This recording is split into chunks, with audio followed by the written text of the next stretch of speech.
டே 64க்கான ரெண்டாவது promo release பண்ணியிருக்காங்க.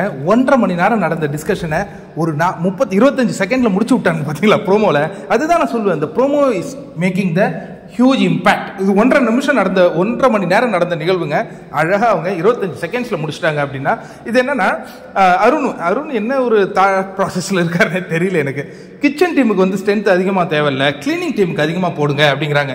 நமக்கு தெரியுங்க, அதாவது என்னன்னா கிச்சன் டீமை பொறுத்தவரை இந்த பிக் பாஸ்ல வந்து சில டாஸ்க் நடக்கும்போது சாப்பாடுலாம் அவங்க கொடுப்பாங்க. அவங்க இந்த முறை எதுக்குமே கொடுத்ததே கிடையாது. ஆனால் கிளீனிங், இப்போ நீங்கள் நினைச்சிங்களா, அந்த பேய்கள் பங்களாலாம் நடக்கும் பொழுது அந்த ஸ்க்ரீன் மூடிட்டு அவங்களே க்ளீன் பண்ணிடுவாங்க, அந்த டீமே க்ளீன் பண்ணிடும். இது இவங்களுக்கும் தெரியும். ஆனால் இவர் என்ன பண்றாருன்னா, வலுக்கட்டாயமாக கிளீனிங்க்கு எங்களுக்கு டீம் இன்க்ரீஸ் பண்ணி கொடுங்க, இது தேவையில்ல, கிச்சன் டீமுக்கு ஆட்கள் எல்லா நாளும் பரவாயில்லைங்க. இவர் தீபக் என்ன சொல்றாருன்னா, இது வந்து ஸ்கில் ஓரியன்ட் ஜாப்பா, இது வந்து கொஞ்சம் பிசர்னா கூட எல்லாரும் சாப்பிட முடியாது, அதெல்லாம் நீங்க சொல்லாதீங்க, இந்த வீட்டில் எல்லாருக்குமே எல்லாம் தெரியணும், எல்லாம் தெரிஞ்சு வந்தோம், அதை கற்றுக்க வேண்டியதுதான்.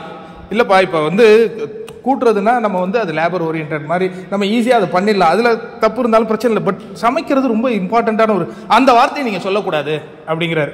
இல்லைப்பா, உங்களுடைய தாட் ப்ராசஸை மாற்றிக்கப்பா அப்படின்னு தீபக் சொல்கிறாரு. உங்களுடைய வேர்ட் ப்ராசஸை நீங்கள் மாற்றிங்க அப்படின்னு அருண் கத்திட்டு இருக்கிற அந்த காட்சிகளுடன் இந்த ப்ரோமோ வந்திருக்கு.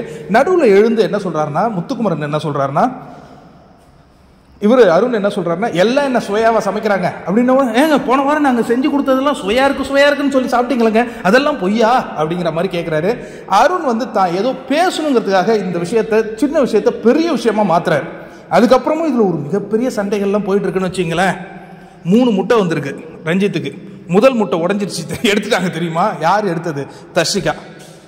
எதற்காக எடுத்திருக்காங்க அப்படின்னா, ஒரு கட்டத்தில் வந்து கலோபரமாவது கேப்டன் இருக்கும்போது எதிராளிகள் வந்து அவருக்கான மரியாதையை கொடுக்கல அப்படின்னு சொல்லிட்டு அவங்க ஒரு முட்டையை எடுத்துட்டாங்க.